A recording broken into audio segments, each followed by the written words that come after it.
There's a gentleman downstairs. Ask him to wait a moment, Mrs. Hudson. But he's most insistent.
Easy now, easy.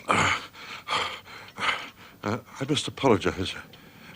I have been a little overwrought. I'm a doctor, sir, and I must insist that you relax yourself and say nothing until you have eaten. Thank you. If I might have a biscuit and a glass of milk, I have no doubt I should soon be better. Mrs. Hudson is preparing something at this moment.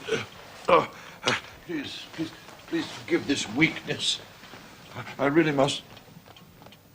Mr. Holmes. At your service. Master of Arts. Doctor of Philosophy. Principal of the Priory School. It is not every day, Dr. Huxtable, that so distinguished a castaway as yourself is beached upon my hearthrug. In speculating what storm had blown you hither, I took the liberty of searching your person. I hope you will forgive me. Yes, of course. Please, sit down. Your watch, unblemished for at least 30 years, suddenly, this morning, scratched. When you thrust those coins unthinkingly into your waistcoat pocket, the stern habit of a lifetime trampled underfoot. A small occurrence, perhaps, but only small, I think, in the way that a vibrating needle may signal an earthquake. The state of your beard demonstrates a considerable disruption to your routine. 3 days ago? Just so. Mr. Holmes, I beg you to accompany me north to Mackleton immediately. A matter of the utmost importance. I regret. Dr. Watson and I are extremely pressed just at the moment. I'm retained in the case of the Ferris documents, and Dr. Watson tells me that he's run off his feet by this recent epidemic of scarlet fever. And then, of course, the Abergavenny murder coming up for trial. Now, only a very important issue could call us away at the present. Important, sir. Important. I dare say you've heard of the Duke of Holderness. The former cabinet minister? More than that, Watson. The letter's after his name. Ha! Almost half the alphabet. One of the greatest subjects of the crown. Eh, Dr. Huxtable? One of the greatest, and probably one of the wealthiest. He is also, I am proud to say, my neighbor. Holderness Hall, his country seat, is across the valley from the Priory School. The Duke is an intensely solitary man. He abhors the prospect of public scrutiny. But such is his anxiety in this matter, that His Grace is prepared to write a cheque for £5,000 to see the business solved, and another £1,000 to see justice visited upon the villains. That is how important it is.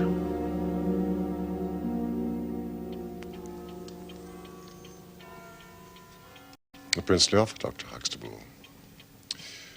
You have failed only in describing the villainy. Forgive me. Lord Salter, the Duke's son, his only child, has been abducted. From the Priory School, Yes, where he was in your care. quite. And this abduction happened 3 days ago? Last Saturday night. Why have you waited so long before consulting me? His Grace has a deep horror of his family unhappiness being dragged before the world. The police have been requested by the Duke to proceed with such caution, but they... I see. This affair has been deplorably handled. I feel it and admit it. What form did the demand for ransom take? There has been none. You see, No demand for ransom. none. It is one of the most perplexing aspects of the business, for the boy was not alone in his flight. Herr Heidegger, the German master, is also missing. As indeed, by the way, is his bicycle. If he has abducted the boy, why has no demand for money been received? Heidegger came to me from Switzerland with the very best references. Was any other bicycle missing? Oh, no, You're certain? quite.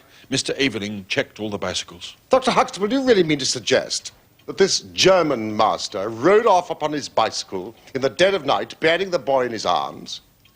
No, Then what is this theory in your mind? the bicycle may have been a blind. He may have hidden it somewhere, and the pair gone off on foot. Surely he would have hidden a couple of bicycles if he desired to give that impression. Yes, I suppose he would. Of course he would, Dr. Huxtable. This blind theory of yours will not do.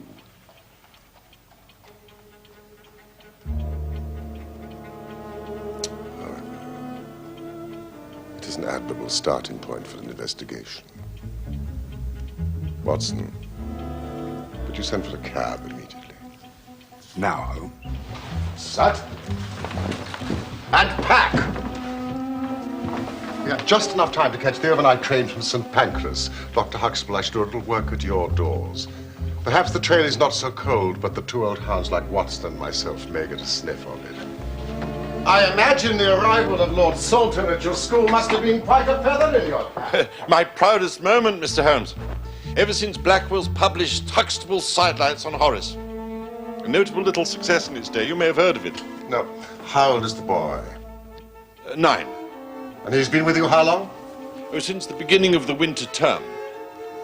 An unusual boy. He seemed to be fitting in well. He, Yes? I was about to say, he was not entirely happy at home. The Duke's marriage had not been a peaceful one. It ended in separation by mutual consent last year. The Duchess has returned to her father's palazzo in Venice. This picture of the Duke's marriage, how did you come by it? Is it common knowledge? I've had some confidential talks with Mr. Wilder, the Duke's secretary. He has been most helpful. And I suppose it has been established that the boy has not returned to his mother in Italy. Oh, yes, yes it has. I cannot tell you, Mr. Holmes, what a relief it is to me. Watson! Your picnic, sir. Mrs. Hudson. How did you guess? Experience, Mr. Holmes. Well, that means the two doctors can picnic away to their heart's content on the train. Even I may find my appetite is keener for a few days in the bracing atmosphere of the Peak Country.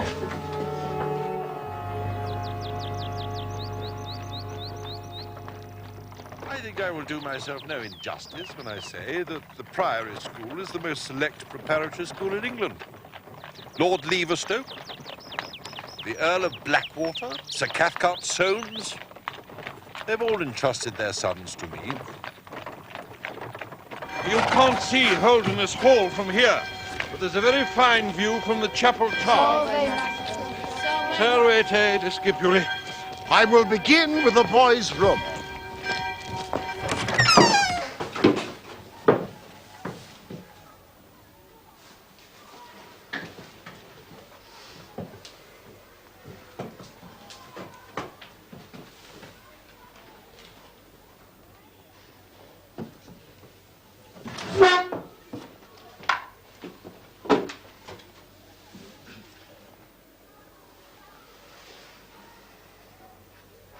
From his father. It arrived on the morning of his disappearance. Had you received one from Italy? Not recently. Where is the letter now? It cannot be found. It must have been on the boy's person when he was abducted. Who sleeps in the adjoining room? Servete discipuli. Now, you're the sort of chap, I dare say, who'd sleep through a thunderstorm. I don't think you would, sir. Really? And why is that, do you suppose? There's a mouse, sir. In the wainscot, sir. And it wakes us both up, sir. Sometimes, sir. Mouse? So any noise from Lord Salter's room... Well, the door creaks, sir. We always hear the door. On the night of the disappearance. Did you hear anything there? No, sir. We couldn't even hear the crying. Crying? Yes, sir. He sometimes cries, sir. Sometimes, sir.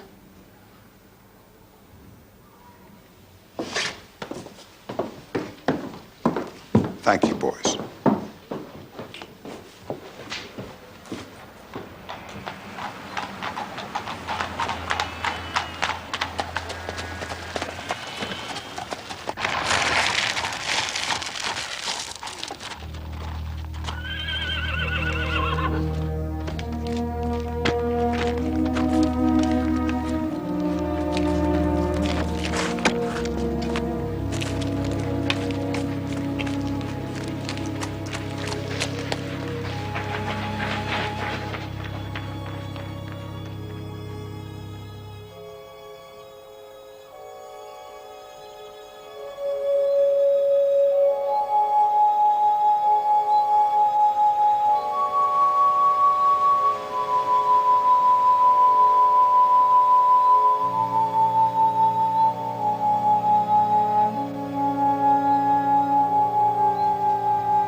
You have found nothing in the grounds?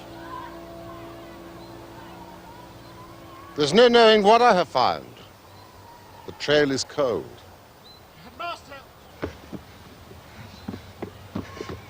Headmaster! The Duke of Holderness is here, Headmaster. Thank you, Mr. Aveling. With Mr. Wilder.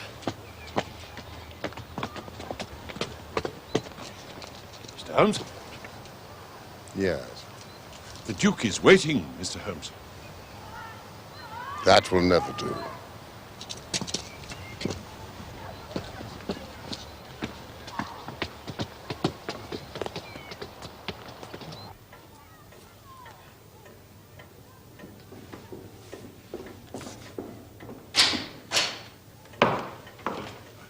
Grace?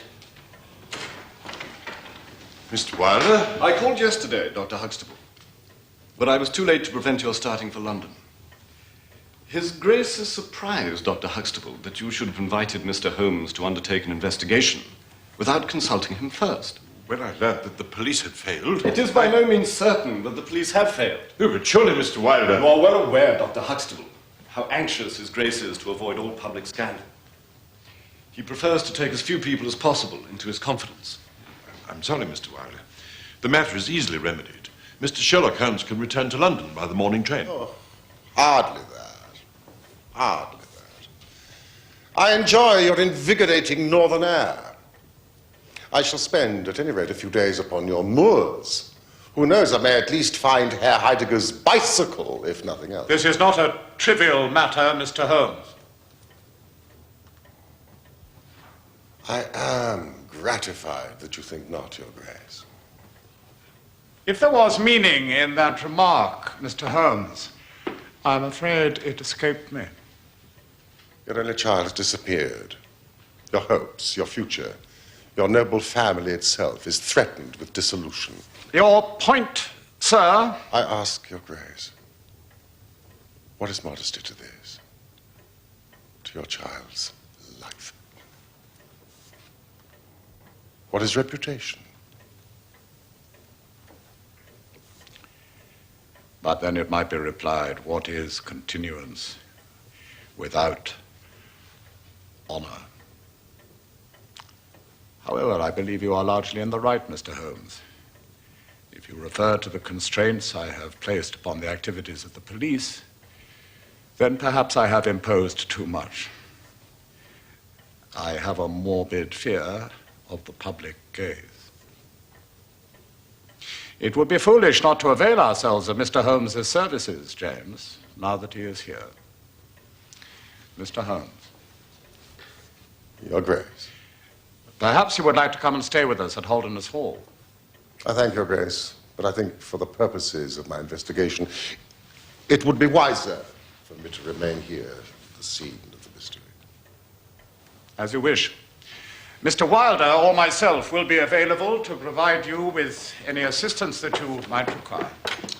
Might I ask whether you have formed any explanation as to the mysterious disappearance of your son? No, sir, I have not.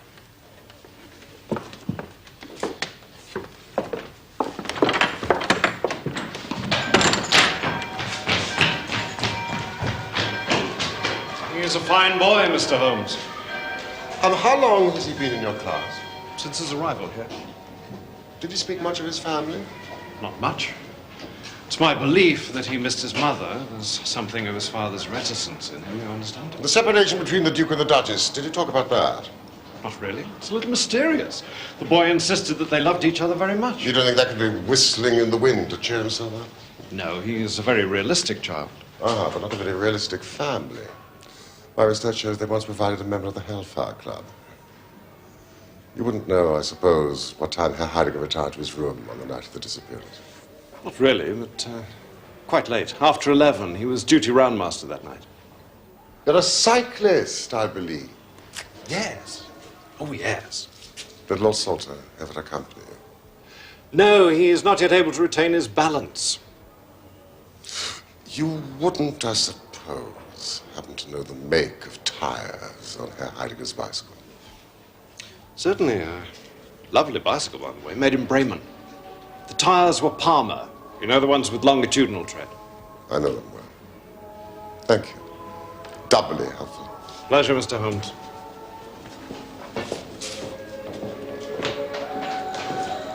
Dinner will be at 8.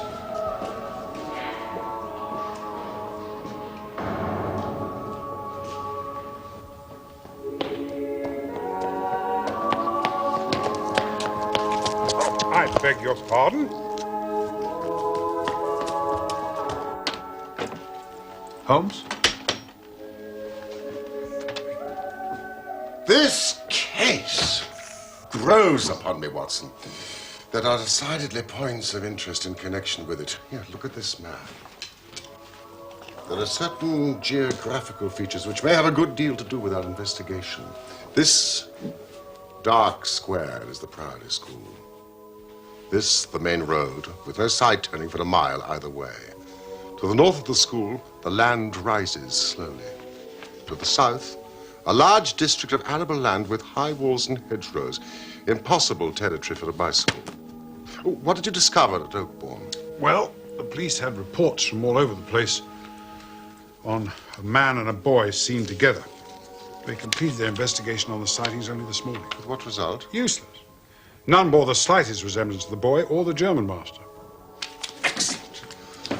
This mass of mistaken sightings, Watson, it confirms my suspicion.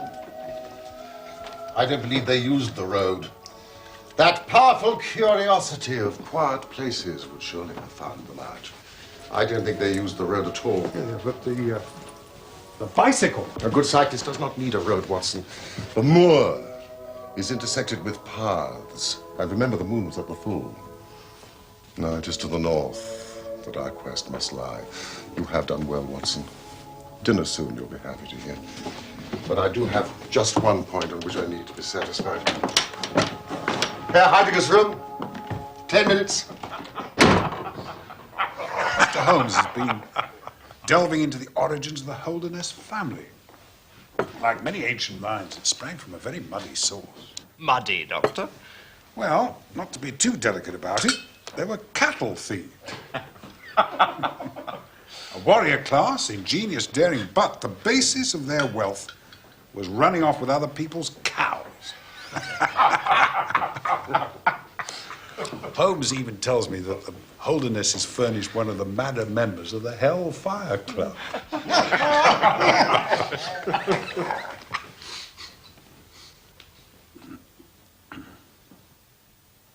What is the matter, Dr. Huxtable? It is nothing. There is clearly something. I expect too much, I'm sure. It is a fault, I'm sure. Tell us your expectations. I do not expect miracles. I think I am not a man who demands the miraculous. But you have discovered nothing. We have advanced not a jot since the moment we left London. Although indeed that is not true. You have discovered two things, both falsehoods. One, a squalid piece of gossip.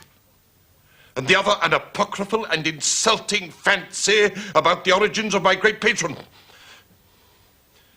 I did not implore you to come here to blacken the name of the Holdernesses, Mr. Holmes.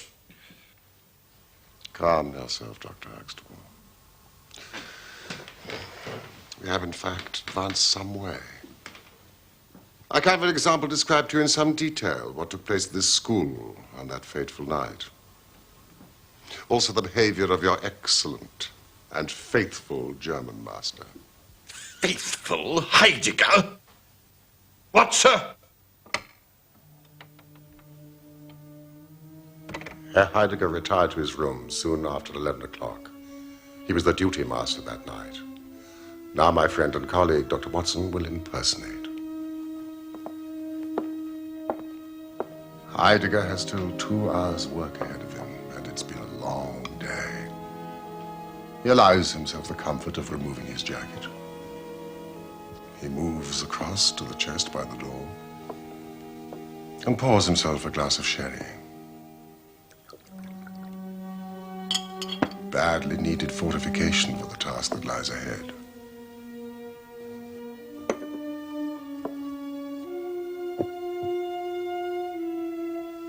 He collects the candle and moves to his desk to correct 22 exercise books, which contain not only grammatical exercises, but also a lengthy composition.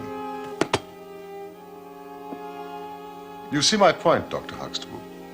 It would have been well after midnight if he had done nothing else. When his candle fails him.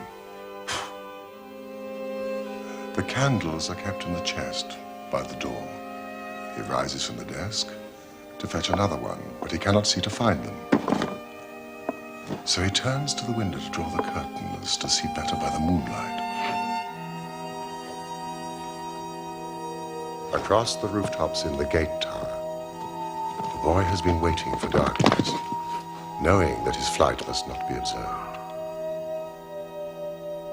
Herr Heidegger watches as the boy hurries across the leads to keep his prearranged meeting by the river. Sensing the enormity of what was taking place, Heidegger runs to the door, knocking over what remains of his glass of sherry as he goes. I see. Thank you. It seems I misjudged him. The wisdom of his choice to pursue the boy is questionable. I believe his fate may be sealed. You alarm me, Mr. Holmes. You mean? I hope not, but if my reasoning is correct, then I do fear for him. And the boy? The key to that, Dr. Huxtable, remains out there. Beyond the Drover's Bridge.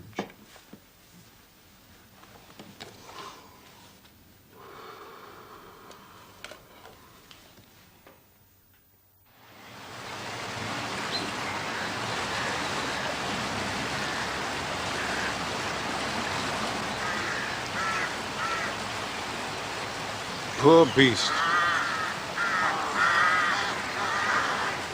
Carrion crows. They've earned their name. So we're assuming the boy was taken away on horseback, are we not? Certainly. Otherwise, Heidegger would not have needed a bicycle to pursue them. But the only tracks we found are cattle, Holmes. Holmes? A track, Watson! A track!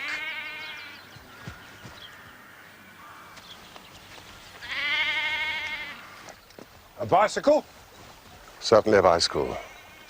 But not the bicycle. I'm familiar with 42 different impressions left by tires. This is a Dunlop with a patch upon the outer cover. Heidegger's tires were Palmer's.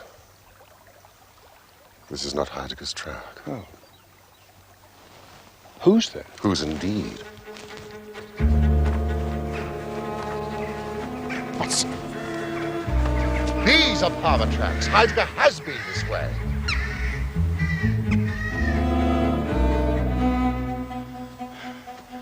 Absolutely extraordinary. Dunlop tracks for 150 yards. They vanish. And Palmer tracks quite clear, leading to these rocks. They vanish too. Not a sign of a horse anywhere. Watson, you have a blazing talent for observing the obvious.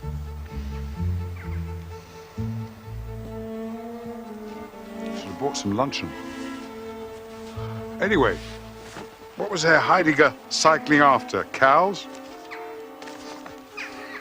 Presumably they didn't abduct the child on the back of a cow.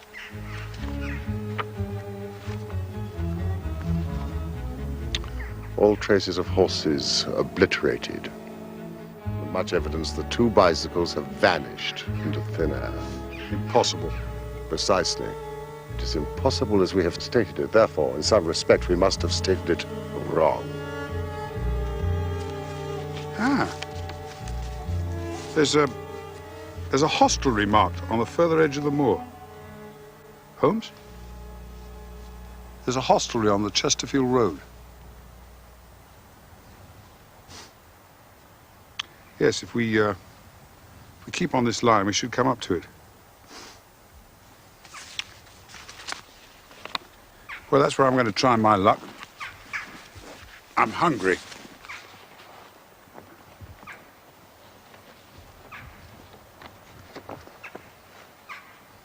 Holmes. Lunch! Of course, my dear fellow, you must be starving.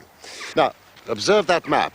You will see that there is a hostelry about 3 miles in this direction. We'll need some food if we're going to face the Duke of Holderness later.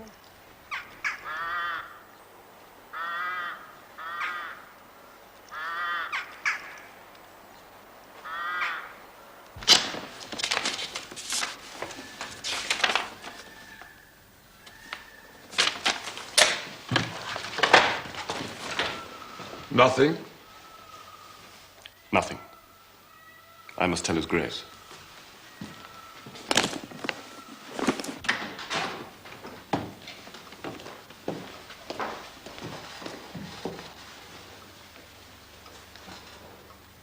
Nothing? Nothing. I'm sorry.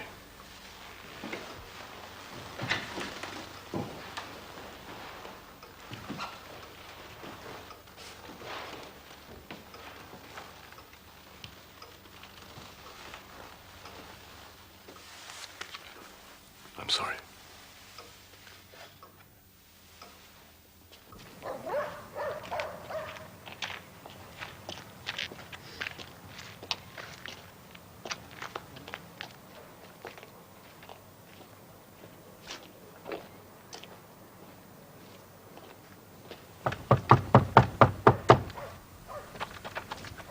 It's locked.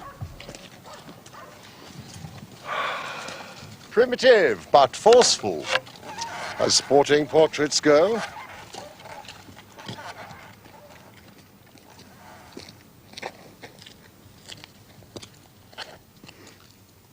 Mr. Reuben Hayes? How do you know my name? It's printed over the door. We were looking for some refreshment Were you? and would be obliged if you could furnish it. Would you? We would. You best ask woman.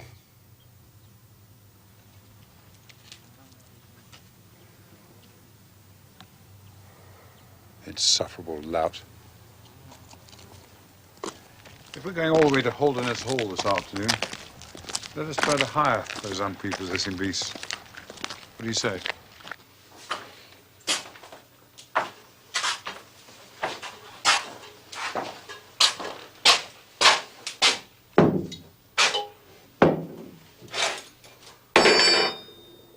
How far are you taking them? Just to the hall and back. You know the way, I dare say. I worked there for 15 years.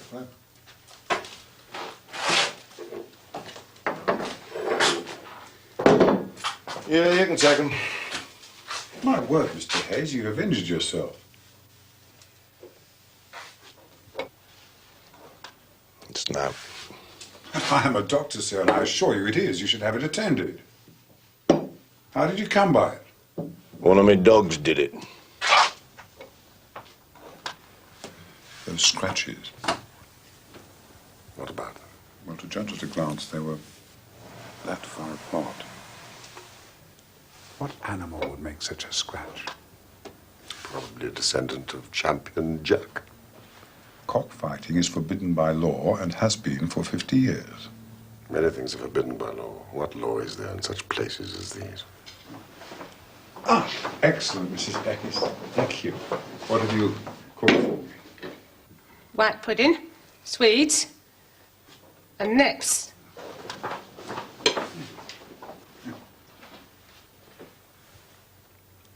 How is it, Watson? It is disgusting, Holmes. That woman. She's frightened of something. And more than that husband of hers. Deception upon deception. What is it intended to hide? Deception?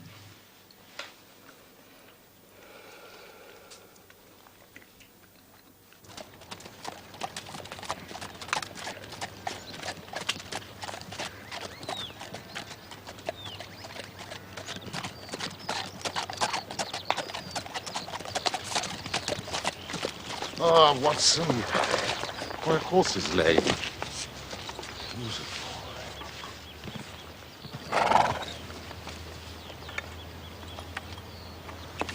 That's odd.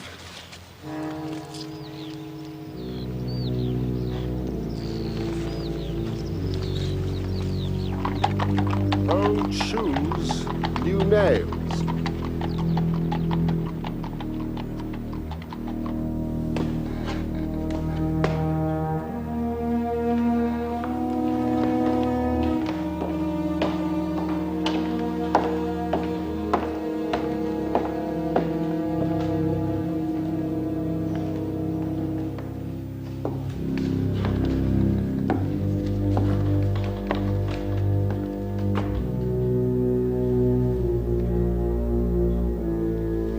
Gentlemen, His Grace will see you now.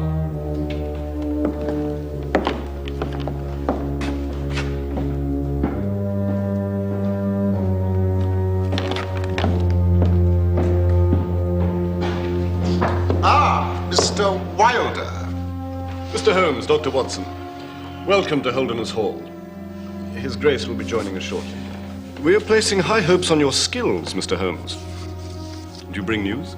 There is just one point on which I need to be satisfied. Yes, Mr. Holmes.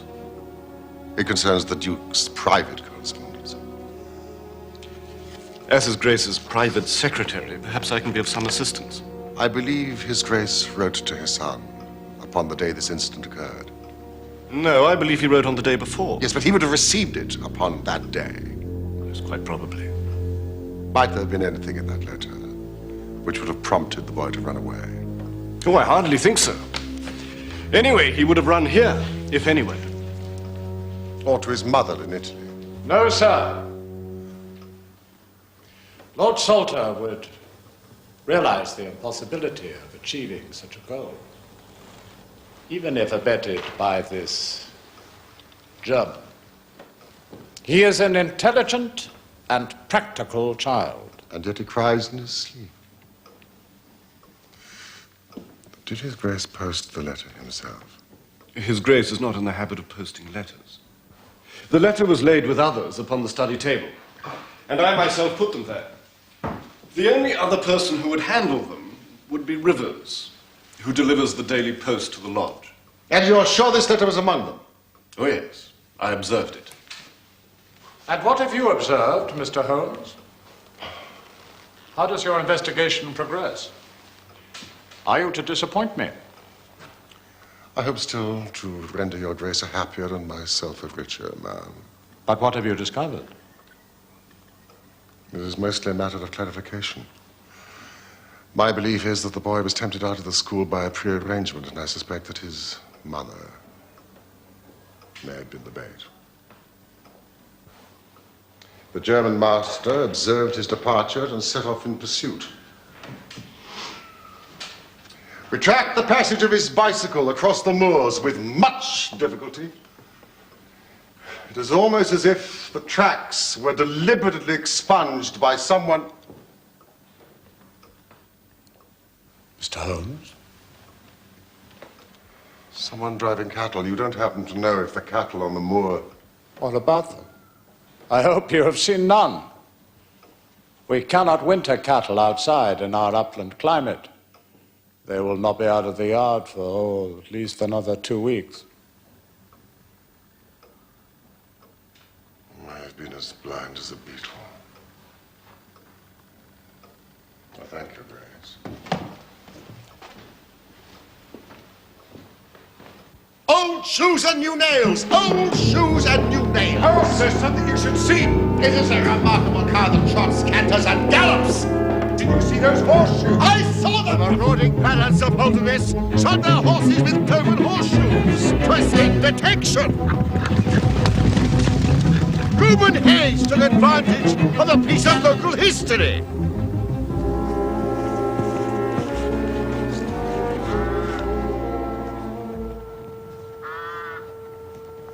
It's bad, Watson. Bad. Those vultures of the north mark the spot.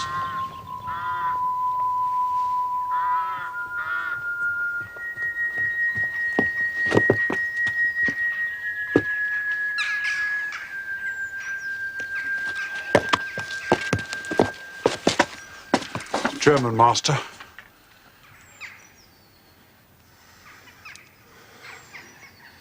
What's left of him?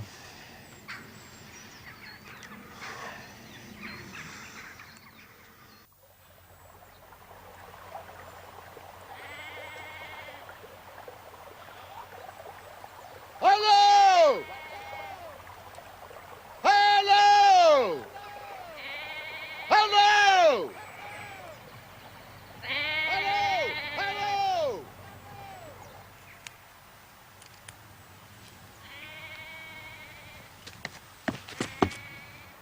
Skin and blood. Only a microscope would tell if it's human.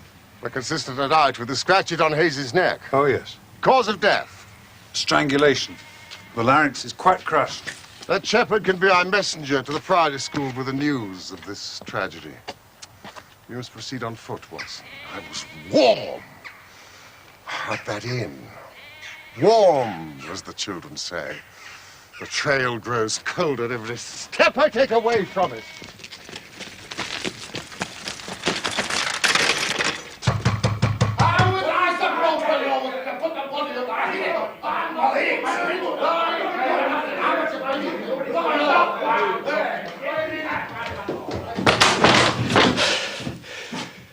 It's all over now, Arthur.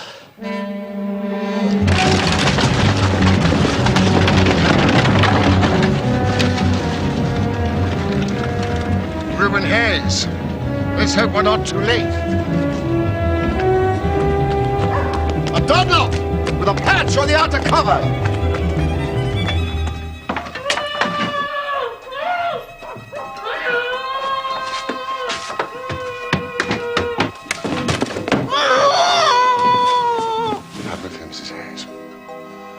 I'm satisfied that you had no liking for this business and that you acted under coercion.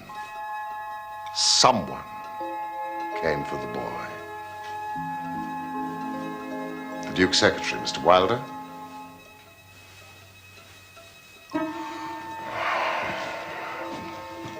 Which way did they go?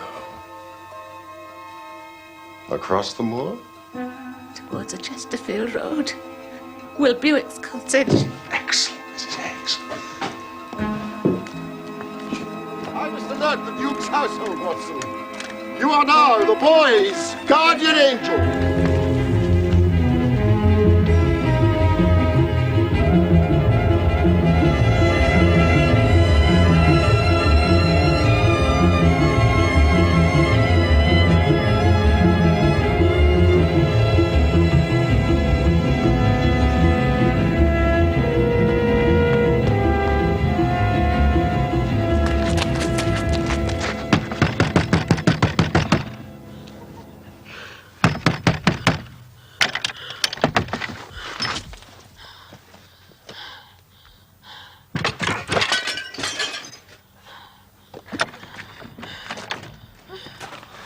Come on.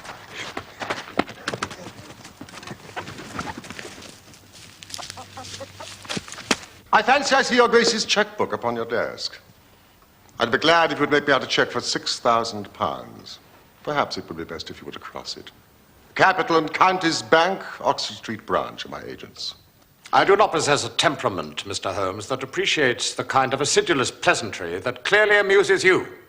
I am sorry, but I do not see how James, Mr. Wilder, could possibly be implicated in this business, and you have urged no proof of it. But I possess the proofs. It is beyond debate. The mud is scarcely dry upon the cloven horseshoes in your casements. Why do you doubt my word? You seem to suffer from a blindness to your own interests, which borders on madness. Your Grace, those portraits in the hall of you and your father as young men, there your family lineaments are very clear. How long has Mr. Wilder been in your service? What is your meaning? How dare you, sir?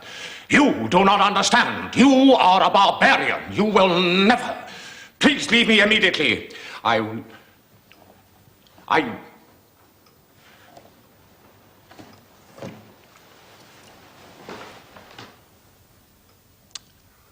Then it is as I suspected.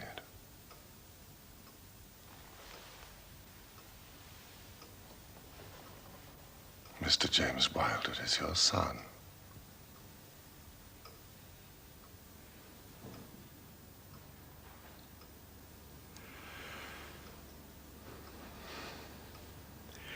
When I was a very young man, Mr. Holmes, I loved with such a love as comes only once in a lifetime. I offered the lady marriage, but she refused it on the grounds that such a match might mar my career. Had she lived, I would certainly never have married anyone else, but she died and left this one child, James, whom for her sake I have tended and cared for. I could not acknowledge paternity to the world, but in all other ways, I have treated him like my son. He has required, but not warranted, a father's forgiveness many times. And I have forgiven. I have forgiven. I have forgiven much. Your Grace, you have done all you can for Mr. Wilder. You must realize that he is lost to you. He has conspired to abduct Lord Salter. He is an accessory to a murder, however unwittingly. He must be found before he is tempted to a crime even more terrible. He must be found before you lose the son that is left to you.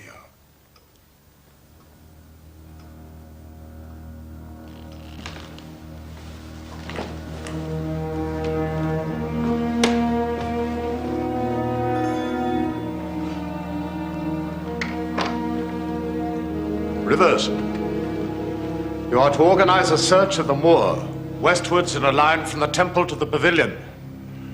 You are to employ the entire staff without exception. You are looking for my son, Lord Salter. If you find Mr. Wilder, please see that he is detained and brought to me.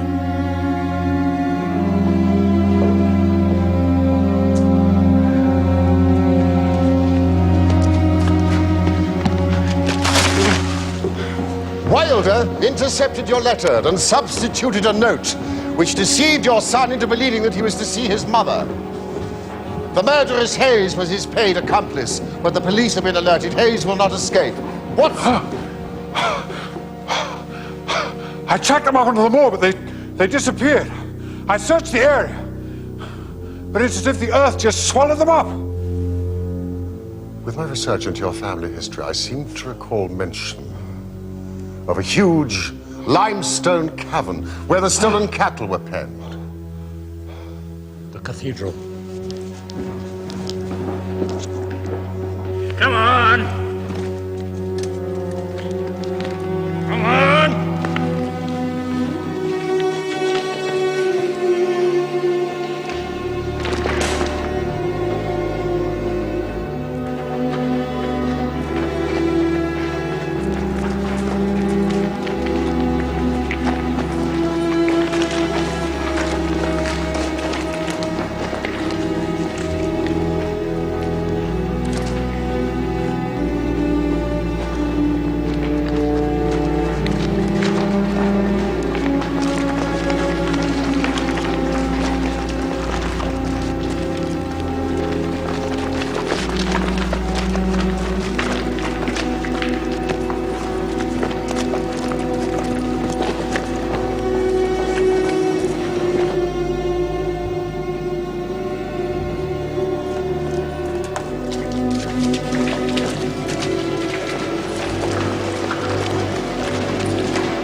I was disposed to love Francesca, not with a boy's passion, but with a man's love.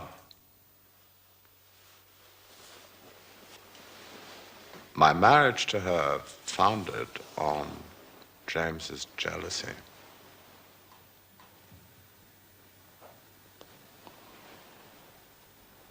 As long as I could see his mother's faith and manner in him, James knew he could keep me from the love I owed my wife. Even his cruelty to Arthur I could not send him away even for that. So I sent Arthur away instead. What did he hope to achieve by kidnapping his brother? Money? Legitimacy? And power. Power over me. He delighted in exercising power over me, whom he knew to have denied him power. But you suspected that he was behind the abduction? In my darkest moments, yes. Yet somehow I hoped to save him. Well, a long penance it has seemed. I can only hope that Francesca will forgive me.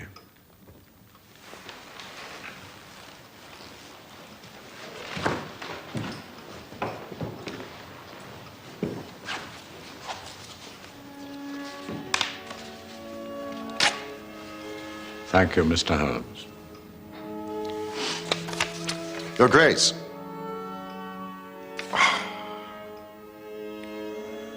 This is the king's ransom. You have given me back my future.